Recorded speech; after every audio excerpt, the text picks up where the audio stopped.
nanoscale weather machines, some barely visible to the human eye. Keeping track of troops in Iraq, the military is already using some type of GPS on some soldiers, but what more can be done? CNN's Brian Todd takes a look in this week's Tech Effect. A relentless search for 2 missing American soldiers in Iraq. Could tracking devices placed on their bodies have helped to find them faster? That kind of technology does exist. Obviously, it's not down to fine microchips at this point, but it does exist and is used in this theater by certain forces when they're conducting the specialized type missions. Even without definitive proof, cloud seeding continues to be practiced in over 34 countries worldwide. But silver iodide and dry ice nuclei are Stone Age technologies compared to today's higher-tech particle payloads. The most amazing of these belong to a family of weather mod devices that are so small you might not see one, even if it was floating in your eye.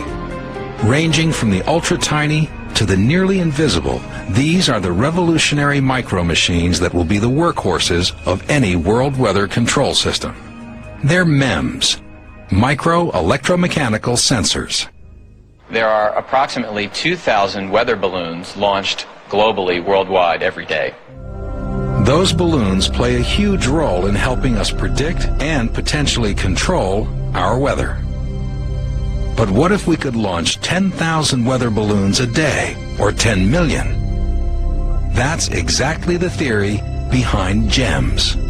GEMS are global environmental MEMS sensors, a concept that we have come up with that deals with a massive wireless network of airborne probes. The idea is to release 10,000 or more of these dust-sized probes every day from airplanes, stratospheric platforms, or satellites.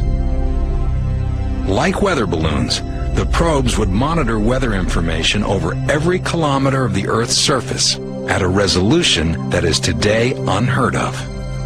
We envisioned that the GEMS probe itself would have a bio-inspired design, something like a maple seed or a dandelion seed that actually incorporates the constructs of nature to achieve aerodynamics and buoyancy.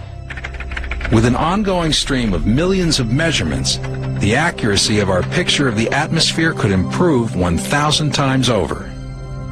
There's every reason to be optimistic that simply having more measurements of the atmosphere will lead to improved forecasts. It's also possible that the GEMS themselves could be made to play an active role in cloud dynamics. In effect, cloud seeding with 1 million microscopic computers. We could potentially use these very small devices either as cloud condensation nuclei to seed clouds the way that current weather modification is done, or potentially something even more futuristic would be to actually have the devices be active, where they could introduce some perturbation into parts of the atmosphere to actually modify the weather. But if GEMS are heavier than air, what will happen when these millions of probes finally fall to Earth? When the GEMS probes land on the surface, either in the water or on the land, they would continue potentially to provide surface observations. But what about the ones that end up on your picnic table or in your hair?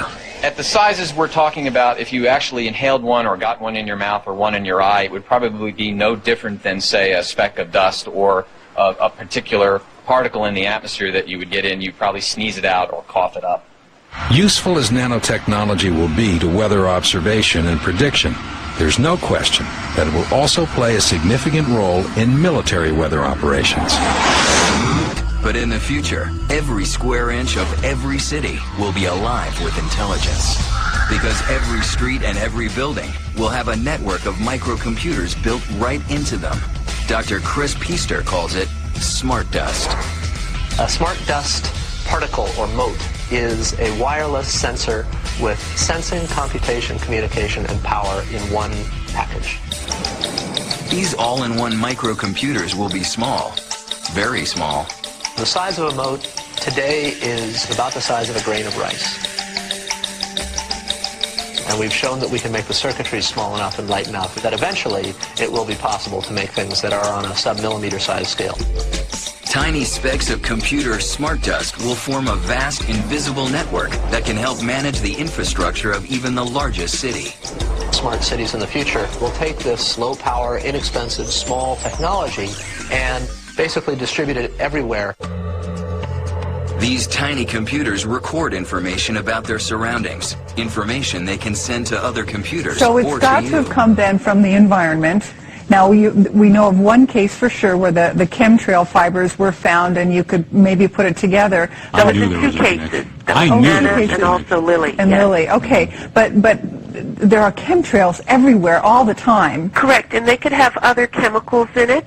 But one key that what I'm calling the Smartdust, where Smartdust is a very, very small particle at nano size that has a specific function.